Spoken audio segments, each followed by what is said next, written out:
হচ্ছে যে ডিবিসি নিউজের একটা নিয়মিত অনুষ্ঠান, নারীদেরকে নিয়ে এই অনুষ্ঠানটা হয় এবং এটা হচ্ছে ডিজাইন অনুযায়ী এই অনুষ্ঠানে শুধুই নারীরা আসেন। সব জায়গায় আমরা দেখি, সব জায়গায় আপনি রাজনীতি থেকে শুরু করে যে কোনো জায়গায় আমরা সব ক্ষেত্রেই পুরুষকেই দেখি। শুধু নারীকে নিয়ে অনুষ্ঠান এবং সেটার একটা একটা ধারা থাকে। বিশেষ করে অন্য সব জায়গায় নারীর নির্যাতন নিয়ে কথা হয়, নারীকে যে নানান রকমের সাপ্রেশন হয় সেগুলো নিয়ে কথা হয়, কিন্তু এই অনুষ্ঠানে আমরা একদম নারীর সব কিছু সেলিব্রেট করার চেষ্টা করি। রয়্যাল পাবলিকেশনে এই বইটি প্রকাশ করেছি কারণে যে অন্য পক্ষ আমি অনুষ্ঠানটি নিয়মিত দেখতাম, অন্য পক্ষের অনুষ্ঠানটার প্রতি আমার একটা দুর্বলতা ছিল। এই অন্য পক্ষ অনুষ্ঠানটার দুর্বলতার জায়গা থেকে আমার এই প্রকাশনা থেকে এই বইটি প্রকাশ করা।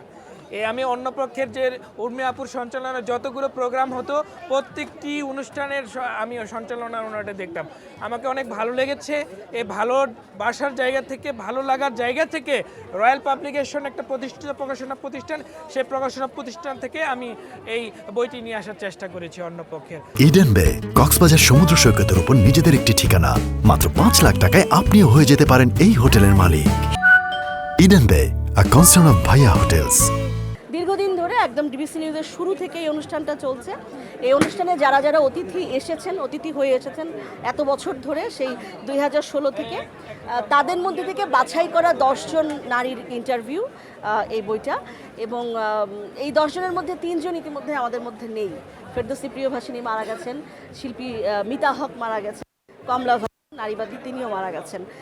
আমি মনে করি সেই জায়গা থেকে এই যে এটার একটা ঐতিহাসিক গুরুত্ব আছে, এই জন্য ডকুমেন্টেশন একটা হলো। এই বইটিতে যেসব নারীদের এবং যাদের গল্প কথাগুলো এখানে এসেছে, আমি যখন ট্রান্সক্রিপ্ট করি আমার ট্রান্সক্রাইবার দিয়ে আমি নিজেও পড়েছি এবং নিজেও দৃষ্টিগোপন করেছি, আমাকে খুবই ভালো লেগেছে। বইটা পড়বে হচ্ছে এই কারণে যে এটা ঠিক প্রচলিত অর্থে নারীর দুঃখের কথা, নারীর সুখের কথা এরকম বিষয় না।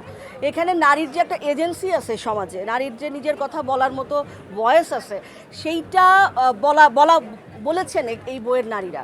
ফলে এই নারীর ভয়েস যারা শুনতে চান তারা এই বইটি পড়বেন বলে আমি মনে করি। প্রকাশক হিসেবে আমি মনে করি বইটি এই কারণে পড়বে যেহেতু এটি একটি নারীদের অধিকার নিয়ে একটি বই।